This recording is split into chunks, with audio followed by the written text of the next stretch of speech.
며칠 전 병원 화장실에서 일어난 에피소드 하나 알려드릴게요. 아침에 병원 화장실을 가서 앉았는데 한 10초쯤 되었을까 청소하는 아주머니가 들어와서 화장실 청소를 하는 겁니다. 그 옆에 화장실을 물을 내려서 다 청소하고 난 뒤에 그 옆에서 청소하고 있으면 좀 긴장되고 불안하지 않습니까? 다 하고 난 뒤에 문을 두드리면서 빨리 나오라고 청소해야 된다고. 그래서 안에서 와, 이건 진짜 너무하네. 이게 빨리 나오라고 해서 빨리 나가면 안 되잖아요. 이게 볼일을 다 보고 나가야 되는데 문득 든 생각이, 야, 이 아줌마는 너무 오래 살았구나. 자기 방식대로 사는데 너무 오래 살았구나. 다른 삶의 방식이 있다는 걸 모르는구나. 이분의 경우는 자기 일 할당된 거 빨리 마치고 자기 시간을 가지겠다는 거죠. 다른 사람 입장을 전혀 생각하지 않는, 내가 일한 만큼 싹쓸 받고 이런 삶에 너무 익숙했구나. 세상 모든 사람들이 다 그런 삶으로 살아가죠. 내가 일한 만큼 대가를 받는 이런 삶을 살아갑니다. 별로 재미없는 모양입니다. 그러시면 안 됩니다. 그죠? 그러시면 안 됩니다. 다른 사람 입장도 좀 생각해 줘야 되는데, 다른 방식의 삶도 있다라는 것을 알아야 되는데, 모르면 안 됩니다. 화장실 가서 빨리 나오라고 재촉하면 오히려 빨리 못 나옵니다. 뇌물과 선물은 좀 애매하죠.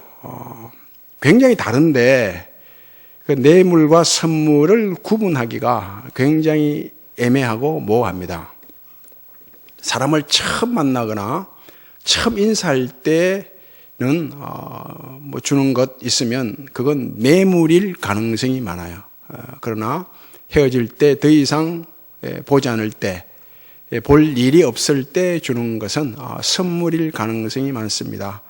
학기 초에 선생님을 찾아가서 뭔가를 주는 것은 거의 다 뇌물입니다. 잘 봐달라 이거죠. 하지만 졸업할 때 찾아가서 인사하는 것은 선물이죠. 우리 아이 정말 잘 지도 편달해서 졸업할 수 있도록 신경 써 주셔서 감사합니다. 이건 선물이 되는 것입니다. 인생에도 두 종류 인생, 뇌물 인생이 있고 선물 인생이 있습니다. 하나님 앞에 언제나 선물을 받고 드리는 선물 인생이 되셔야 합니다. 뇌물은 불안하게 하고 또 불평을 가져옵니다. 뇌물. 이 뇌물이 효과가 있을까 없을까 불안하죠. 그리고 이 뇌물이 내가 원한 결과, 어떤 대가, 상을 가져오지 못할 때는 불평이 생깁니다. 그러나 선물은 그렇지 않습니다. 선물은 크든 작든 언제나 감사가 있게 하고 기쁨이 있도록 합니다. 선물 인생 되셔야 합니다. 이 성경의 모든 내용, 이 구원의 역사는 우리가 하나님을 위해서 한 일로 이루어진 것이 아니라 반대로 하나님이 우리를 위해서 행한 일들로 이루어져 있습니다. 이건 분명히 해 두셔야 됩니다. 우리가 하나님을 위해서 한 일로 구성되어 있는 것이 아니고 이루어진 것이 아니고 하나님이 우리를 위해서 어떤 일을 하셨는가, 이것을 기록한 것이 성경이고 하나님의 구원 역사는 그것으로 이루어져 가고 있습니다. 이 초대 교회 교인들과 현대 교회 교인들의 차이가 뭔가 하면 이게 바로 큰 차이입니다. 현대 교회 교인들은 굉장히 풍요롭게 살아가요. 삶의 환경이 굉장히 풍성합니다. 화려하고 사치스럽죠. 그런데 영혼은 굉장히 빈약해요. 그래서 이 교회 교인들이 모이면 주로 잘 싸우고, 그리고 남 욕을 많이 합니다. 험담을 많이 하죠. 영혼이 빈곤해서 그래요. 빈약해서 그렇습니다. 그러나 초대교회 교인들은 반대입니다. 삶의 환경은 굉장히 빈약했습니다. 먹는 것, 입는 것, 자는 것 하나에서 10가지 다 불편했어요. 마치 거지 같은 환경 속에서 살아갔습니다마는 영혼은 굉장히 풍성했습니다. 왕 같은 제사장으로 살아갔다고요. 왜 그런가 하면 현대교회 교인들은 하나님으로부터 받는 선물이 뭔지를 잘 몰라요.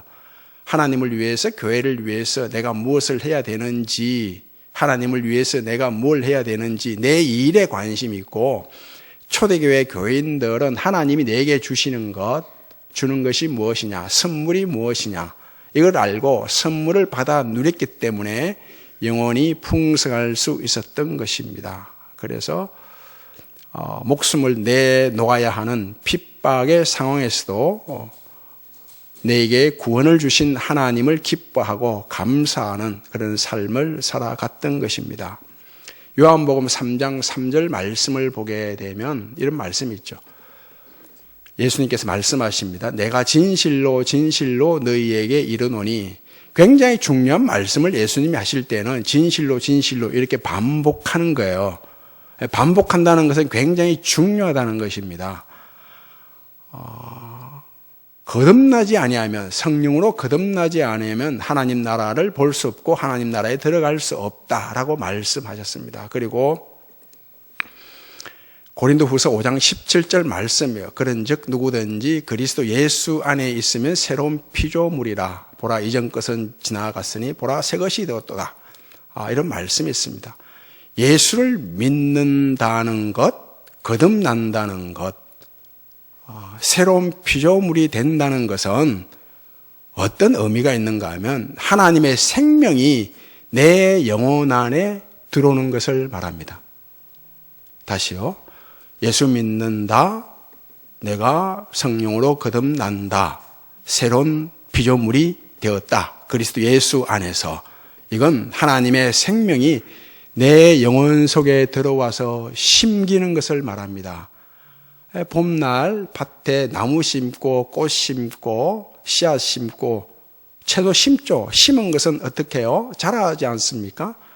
하나님의 생명이 내 영혼 속에 심기는 거예요. 심긴 것은 자라죠. 반드시 자랍니다. 이게 바로 구원입니다. 내 영혼 속에 심기는 하나님의 생명은 먼저 거룩한 것입니다. 그리고 신비로운 것입니다. 내 영혼 속에 심기는 하나님의 생명은 거룩하기에 세상에서 구할 수 없습니다. 세상에서 찾을 수도 없어요. 세상에서 얻을 수도 없고 세상에서 만날 수도 없습니다. 절대 세상에서 발견할 수 없습니다. 그리고 내 영혼 속에 심기는 하나님의 생명은 신비로운 것인데, 내 영혼 속에 심기는 하나님의 생명이 신비롭다는 것은 사람의 계산으로 알 수 있는 것이 아니라는 것입니다. 사람의 이성으로 알 수 있는 게 아니라는 거예요. 새 인간의 행위로 얻어낼 수 있는 것이 아니라는 것입니다. 내 영혼 속에 심기는 하나님의 생명은 거룩하고 신비로운 것인데, 결코 세상에서 얻을 수 없고 찾을 수 없고 만날 수 없고 세상에서 계산할 수 없는 것인데, 그래서 하나님께서 어떻게 해요? 은혜로 선물로 주시는 것입니다. 하나님께 선물로 주세요. 하나님께서 이 하나님의 생명을 내게 선물로 주셨다. 거룩하고 신비로운 하나님의 생명을 내 영혼 속에 심겼다. 선물로 주셨다. 은혜로 주셨다. 이거죠. 이거 다른 말로 하면 믿음으로 얻었다라는 말과 같습니다. 그래서 하나님의 은혜로 구원을 받았다. 하나님의 생명이 내 영혼 속에 심겼다. 내가 믿음으로 하나님의 생명이 거룩하고 신비로운 생명이 내 영혼 속에 심겼다. 이건 똑같은 말이에요. 동전의 양면과 같아요. 손등과 손바닥과 같은 거예요. 사람을 한번 의심하기 시작하면 끝이 없죠. 남편을 의심하고 부인을 의심하고 자식을 의심하고 친구 동료를 의심하고 의심하다 보면 끝이 없습니다. 의심이 계속해서 확장되는 거예요. 그러면 갈등을 가져와요. 그래서 내가 무엇을 믿는다, 누군가를 믿는다고 할 때는 그 믿음은 선물이 되는 것입니다. 내가 믿는다, 머리를 흔들어가면서 내가 믿는다. 이건 믿는 게 아니라 최면 그런 것입니다. 최면. 그래서 내가 두 주먹을 불끈 쥐고 내가 믿겠다, 믿는다. 이건 신념에 불과해요. 이건 믿음이 아니에요. 성경이 말한 믿음은 하나님이 주신 선물로 믿어지는 것입니다. 믿어지는 거예요. 믿어지는 것. 하나님 말씀이 믿어지는 거예요. 이게 믿음이에요. 성경이 말하는 믿음입니다. 하나님이 우주 만물 천지를 창조하셨다. 이 말씀을 누가 믿어요? 세상에 있는 사람 아무도 못 믿어요. 믿을 수 있는 믿음을 선물로 주면 이 말씀이 믿어지는 것입니다.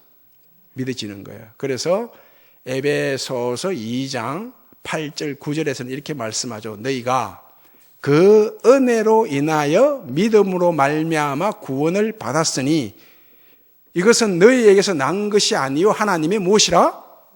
선물이라. 너희 행위에서 난 것이 아니니 누구든지 자랑하지 못한다고 말씀하죠.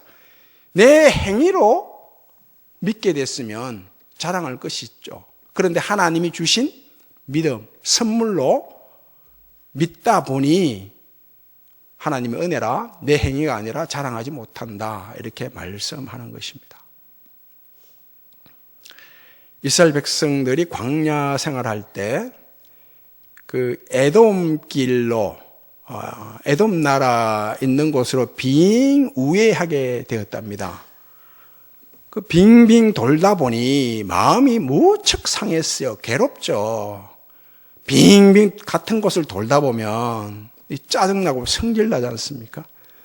그러면서 물도 충분히 마시지 못하고 먹을 것도 양껏 먹지 못하고 매일 똑같은 것 하늘에서 떨어지는 만나를 먹다 보니 지겹웠다고요. 지루하고.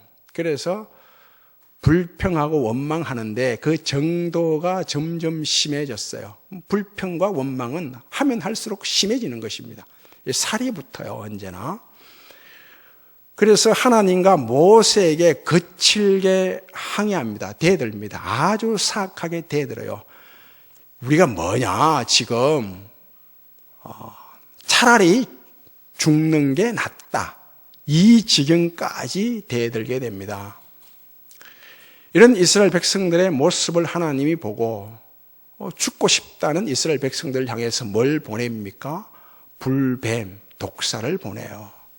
이스라엘 백성들이 독사에 물려서 피를 흘립니다. 온 몸이 시퍼렇게 멍이 들고 피를 토하기 시작합니다. 점점 죽어가는 거예요. 독사에 물리면 먼저 피를 흘리고 시퍼렇게 멍이 들고 그 다음에 피를 토해서 죽게 됩니다. 점점 죽어갑니다. 가니 이스라엘 백성들이 모세를 향해서 하나님을 향해서 우리가 하나님과 모세를 거역하는 죄를 지었습니다. 살려달라고 애원을 하죠. 모세가 하나님께 기도를 해요. 그래서 하나님께서 모세를 통해서 주신 게 무엇입니까? 놋뱀을 만들어서 장대에 매달라 들어라. 하늘 높이 들어라. 놋뱀을 장대에 매달아서 하늘 높이 들어라. 저 놋뱀을 보는 자마다 다 살게 될 것이라 이렇게 말씀합니다. 지금 독사에 물려서 피를 흘리며 피를 토하며 죽어가고 있습니다. 이 독사에 물린 사람들에게 필요한 게 뭐예요? 지금 당장 치료하는 것 아닙니까? 붕대를 가지고 감는다든지 약을 쓴다든지 어떤 치료책이 필요해요. 대책이 필요하다. 그런데 지금 하나님 하시는 말씀은 장대 매단 놋뱀을 보면 산다. 이걸 믿을 수 있습니까? 인간의 이성으로 계산으로 믿을 수 없죠. 그런데 믿는 사람이 있어요. 믿은 사람이 있습니다. 이건 믿어진 것입니다. 믿으면 선물을 하나님이 주신 거예요. 믿어진 거예요, 이게. 그래서 믿게 됩니다. 살아나게 돼요. 요한복음 3장 말씀을 보면 그 니고데모, 유대인들의 지도자입니다. 이 니고데모 유대인의 지도자인데, 유대인의 지도자라는 것은 굉장한 사람이라는 거예요. 예수님께 대해서 궁금한 게 있었어요. 한밤중에 예수님을 찾아옵니다. 그 니고데모가 궁금하게 여긴 것은 하나님 나라예요. 천국에 대해서 궁금했다고요. 이 니고데모가 한밤중에 예수님을 찾아가는 것은 크게 두 가지 이유 때문이에요. 내가 지도자인데, 지도자가 다른 사람에게 묻는 경우가 잘 없죠. 목사가 교인한테 성경 내용 어떤지 묻고 그럽니까? 그건 정말 창피스러운 것 아니에요. 몰라도 묻는 게 아니죠. 그죠? 니고데모도 마찬가지예요. 내가 맹세기 유대인의 지도자인데 천국에 대해서도 모르고 이걸 물으러 간다는 것은 참으로 부끄러운 일이라고 해서 아무도 보이지 않을 때 밤에 가는 거예요. 그리고 밤에 대체로 깊은 대화, 심한 대화, 정말 알고 싶은 것은 밤에 묻는다고요. 좀 밤늦도록 깊은 대화, 토론을 해서 좀 답을 찾고 싶다 이거죠. 그 밤에 찾아가서 하나님 나라에 대해서 묻는 거예요. 예수님께서 말씀하기를 거듭나야, 말씀드렸지만 요한복음 3장 4절이죠. 거듭나야 하나님 나라를 볼 수 있고 들어갈 수 있다고 합니다. 그러자 니고데모가 아니 다시 태어나려고 하면 어머니 뱃속에 다시 들어가서 나와야 됩니까? 그러자 예수님께서 거듭난다는 것을 이상하게 생각하지 마라.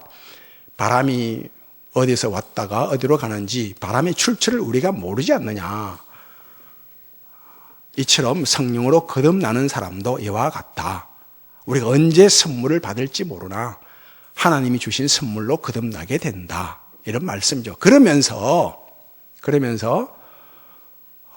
결론으로 말씀하는 거예요. 예수님께서 요한복음 3장 14절 15절입니다. 요한복음 13장 13장 14절 15절 그리고 16절이에요. 먼저 14절 15절 말씀에서 모세가 광야에서 놋뱀을 든 것 같이 인자가 들려야 하리니 이는 그를 믿는 자마다 영생을 얻게 하려 함이라. 이런 말씀을 하세요, 예수님께서. 그러면서 결론으로 하나님이 세상을 이처럼 사랑하사, 우리가 잘 아는 말씀이죠. 하나님이 세상을 이처럼 사랑하사 독생자를 주셨으니 이는 그를 믿는 자마다 멸망치 않고 영생을 얻게 하려 하심이라. 이렇게 말씀한다고요. 이 말씀에서 제일 중요한 말씀이 어떤 말씀이에요? 주셨다는 말씀이에요. 주셨다는 말씀이죠. 성부 하나님께서 예수 그리스도를 이 땅에 주셨어요. 이 땅에 주셨어요. 그 예수 그리스도가 십자가에서 나를 위해서 죽음을 주셨다고요. 또 나를 위해서 부활을 주셨다고요.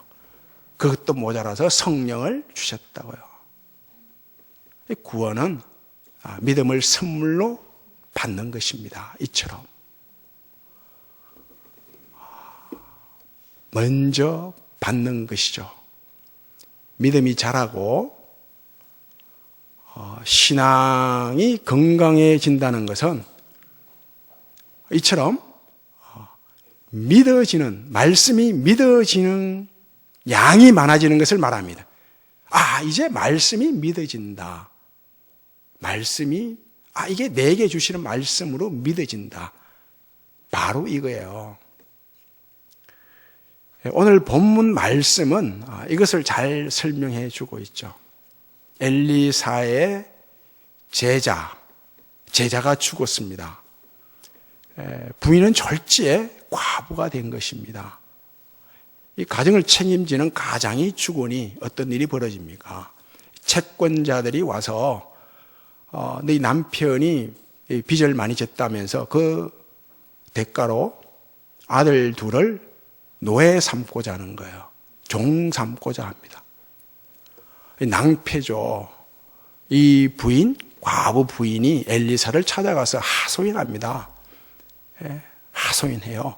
그러자 엘리사가 지금 너희 집에 무엇이 있느냐? 내가 어떻게 하랴? 너희 집에 무엇이 있느냐? 그러니 남은 것이라고는 딱 기름 든 한 그릇, 기름 든 한 그릇 기름뿐입니다. 그런다고요. 그러자 그것을 내게 가져와라. 고 하면서 저 밖으로 나가서 빈 그릇을 빌려와라. 빈 그릇을 가져와라. 가지고 올 수 있을 만큼 빈 그릇을 가득 가져와라. 그리고 문을 닫아라. 그대로 하죠. 그 빈 그릇을 가져오고 문을 닫고 기름을 부었는데 그 빈 그릇에 기름이 차고 넘치는 것입니다. 그 기름을 팔아서 빚을 다 갚고 그리고 아들들과 행복하게 살았더라. 이것 아닙니까? 지금 이 여인 보세요. 가부 여인, 남편을 잃은 여인. 이 여인이 어떻습니까? 기댈 구석이 있습니까? 믿을 구석이 있나요? 없잖아요. 뭔가 의지할 대상이 있습니까? 아무것도 없어요. 남아있는 것이라고는 한 그릇의 기름뿐입니다. 근데 이 한 그릇의 기름을 내놓아요. 그리고 많은 빈 그릇을 가져옵니다. 이 여인에게는 남아있는 것이라고는 지금 아무것도 없어요. 전부 다 빈 그릇뿐이에요. 빈 그릇. 빈 그릇뿐이라고요. 이미 빈 그릇에 채워지는 게 뭐예요? 아무것도 없이 나는 가진 게 아무것도 없습니다. 나는 완전히 빈털털입니다. 이 빈털털이에게 주어지는 게 뭐예요? 그 선물 아닙니까? 무엇이 주어지는 건 다 선물이에요. 그 지금 선물을 받는 것입니다. 그런데 이 선물이 어떤 선물이냐 이것입니다. 문을 닫죠. 문. 세상을 향한 문을 닫는 거예요. 결코 세상에서 얻을 수 있는 것이 아니고 찾을 수 있는 것이 아니고 구할 수 있는 것이 아니기 때문에 문을 닫는 거예요. 지금. 오직 하나님만이 주실 수 있는 것. 거룩한 생명이요. 신비로운 생명이요. 축복인 것입니다. 다 비우고 빈 그릇만 남아있고 그 세상을 향한 문을 닫아버리고 그러자 하나님의 선물, 하나님의 생명, 거룩하고 신비로운 생명이 선물로 주어지는 것입니다. 놀랍지 않습니까? 이처럼 하나님의 선물, 거룩하고 신비로운 하나님의 생명은 세상에서 구할 수 없기에 세상을 향한 문을 닫아버리고 그리고 내 마음 심령을 가난하게 다 비울 때 그때 거기에 하나님의 생명이 선물로 주어지는 것입니다. 다 그런 식으로 구원을 받게 돼요. 하나 물어볼게요. 내가 살아가는 삶의 현장, 가정에서나 직장에서나 차를 타고 가든지 걸어가든지 운동을 할 때나 하나님이 나를 불꽃 같은 눈동자로 딱 주시하고 지켜보고 있다. 그럴 때 난 기쁘다, 즐겁다. 이런 분도 있을 것이고 또 어떤 분의 경우는 좀 부담스럽다, 거북하다, 이게 좀 심해지면 불안하다, 두렵다. 이런 분도 있겠죠. 더 구체적으로 말씀드리면 하나님이 예수님께서 찾아오셔서 야, 나 오늘 너와 함께 살기로 작정했다. 너 이제 방 한 칸 내놔라. 그래 방 한 칸 내드리고 또 직장에 찾아와서 나 오늘 너와 함께 직장생활 하기로 했다. 그러면 사무실 하나 내놔라.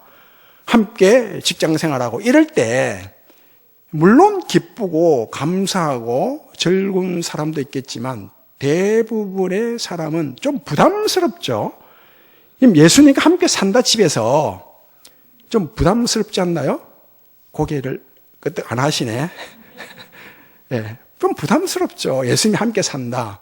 성질도 못 내잖아요. 그죠? 집에 던지지도 못하고 남 욕도 못하고 성질도 못 내고 분명 부담스럽고 거북하고 이게 심해지면 같이 산다는 것은 불안하고 두렵기까지 하다. 이런 생각이 들 수 있어요. 하나님 앞에 내가 늘 이쁜 짓만 하는 게 아니라 못난 짓, 몹쓸 짓 참으로 많이 하기 때문에 그럴 때 하나님이 꼭 벼락칠 것 같은 그런 생각이 들기 때문에 아무래도 같이 산다는 것은 굉장히 부담스러운 거예요. 거북한 거예요. 왜 그런가 하면 왜 그런가 하면 우리의 본능 때문입니다. 인과응보. 우리가 이쁜 짓을 할 때는 상을 받고 못난 짓, 몹쓸 짓을 하면 벌을 받는다는 이 인과응보 신앙 때문에 그래요. 이 잘못된 미신이죠. 미신 때문에 그런 것입니다.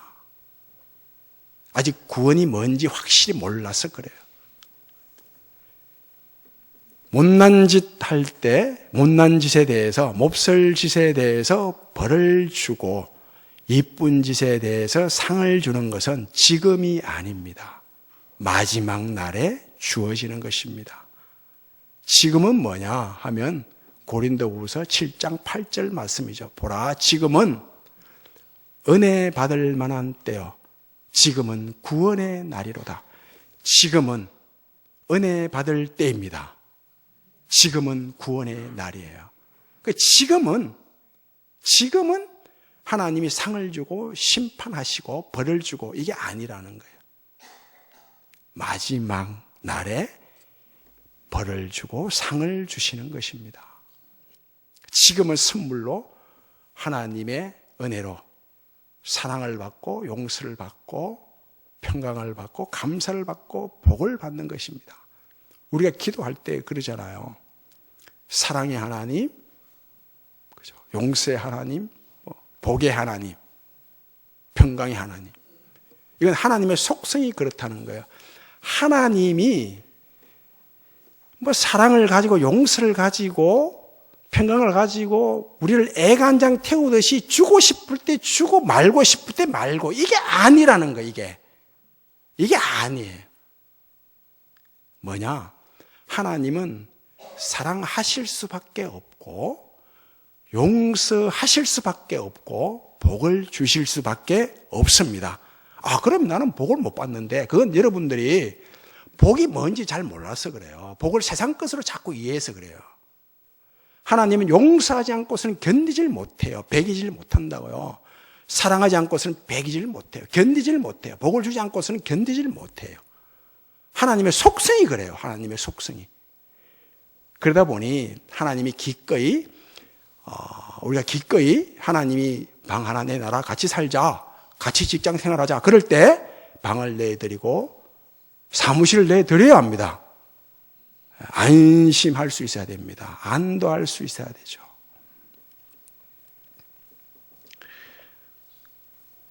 건강하고 바른 신앙은 날마다 하나님으로부터 선물을 받는 것입니다. 선물을 받는 거예요. 어디에서도 하나님이 나를 이처럼 사랑하시는구나. 나를 향한 하나님의 사랑은 하늘을 두루마리 삼고 바닷물을 먹물 삼아도 다 기록할 수 없구나. 어디에서도 하나님의 사랑을 받구나. 그럼 내가 하나님을 떠났을 때, 죄를 지었을 때, 다음 주 살펴보겠습니다만, 죄를 지었을 때 하나님이 벌을 주면, 벌을 줘야 돼요. 그렇죠? 하나님이 지금 벌을 주시는 하나님 같으면 벌을 줘야 돼요. 그런데, 죄를 지을 때 하나님이 용서하지 않으면, 죽고 말죠, 벌로. 그래서 이런 기도가 사실은 합당하고 맞는 거예요. 하나님, 이런 죄를 지었으니 용서해 주십시오. 이것도 틀린 건 아닌데, 그거보다는 더 정확한 게 뭔가 하면, 하나님, 이런 죄를 지었음에도 불구하고 하나님이 용서해 주시니 감사합니다. 이게 바른 기도예요.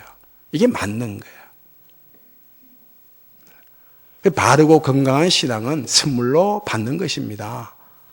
하나님으로부터 계속해서 선물로 받다 보면 아무렇게나 살아도 되겠네. 어떤 짓을 해도 하나님이 용서하시니 아무렇게나 살아도 되겠네. 방자해지고 방탕한 삶을 살 것 같지만 아닙니다. 내가 잘할 때 상을 주시고 못할 때 벌을 주시는 이런 하나님을 믿게 되면 언젠가는 지쳐요. 언젠가는 지칩니다. 그렇지 않습니다.